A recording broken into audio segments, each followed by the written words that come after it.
Have you ever been feeling great? Things in life are going smooth.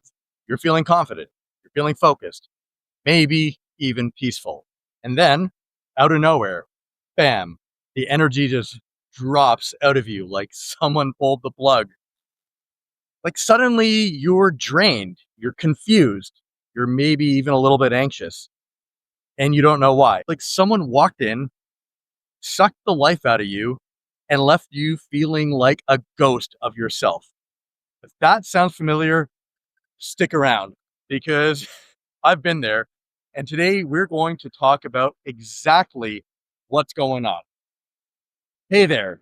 If you're new here, welcome. This channel is all about dating and mindset and self development, and mainly for guys over 40.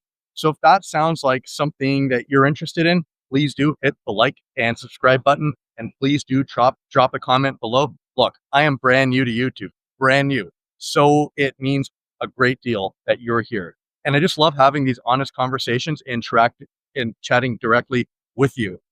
All right, let's get right back into the video. Okay, so let's go back to that feeling. The sudden drop in energy. What really causes it?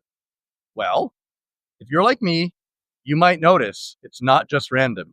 Often that emotional crash happens right after something specific. Hmm, like your ex reaching out. Maybe it's a text, maybe a DM, maybe you ran into her by chance. Or maybe she just liked one of your Facebook or Instagram posts from months ago. And boom, your mind's spinning. Your chest feels tight. Your thoughts are, they're like all over the place. Even if nothing dramatic happened, it's her presence. That's enough just to throw you off kilter. Here's what I've realized. In most cases, it's not just something your ex is doing intentionally. It's not a game and it's not always manipulative, but it is disruptive. Why? Because when you were with her, you spent an enormous amount of emotional energy. You invested time, you invested attention, you invested love, patience, and maybe even parts of your identity. And now, after all that effort, you've been sort of rebuilding yourself. You've been healing, you've been growing. Maybe you're even thriving. You probably are.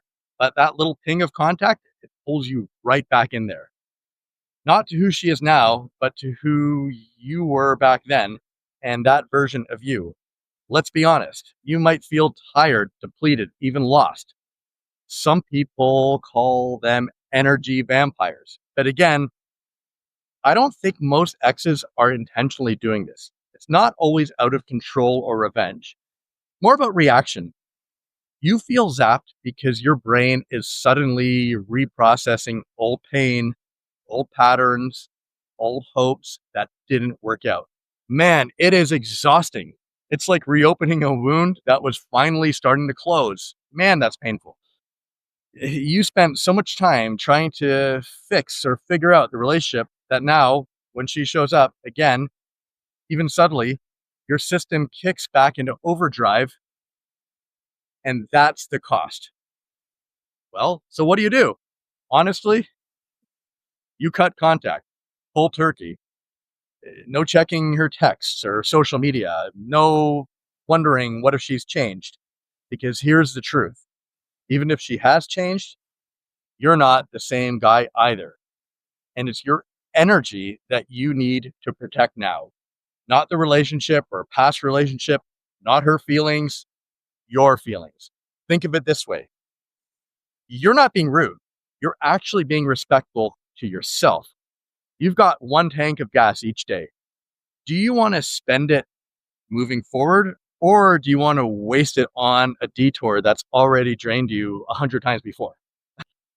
I actually think I know the answer to that. I for sure know the answer. So there's a quote from a show I really like called White Lotus. It really stuck with me. So in the scene, a monk says, everyone runs from pain to pleasure. But when they get there, they only find more pain. You cannot outrun pain. Man, that hit me.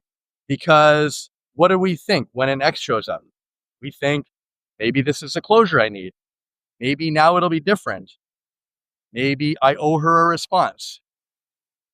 As humans, we sort of chase that short term comfort, that little high of being seen, remembered, loved, or wanted. But it's usually followed by an emotional crash.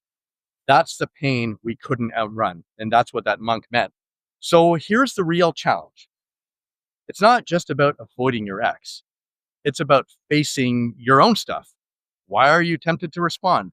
Why are you hoping she's changed? What are you still trying to get that you didn't get the first time around? That's the work on yourself you got to do. And I get it. Healing is not linear. Some days you're on fire. Other days, a 2-word text can knock you sideways. That's okay. But the goal here is to become the man or person who doesn't need that text to feel validated anymore whatsoever. The man who respects his boundaries, the man who chooses peace over chaos every single time, even when chaos is familiar. And that's often the issue. So if you're feeling drained, low energy, off your game, this actually might be the reason. Think about it. Did someone re-enter your life that you've already grown past? If the answer is yes, then protect your peace. Your energy is everything. Guard it like your life depends on it, because honestly, your life does actually depend on it. So if this resonated with you, please do hit the like and subscribe button, and please do share your thoughts and comments right down here below.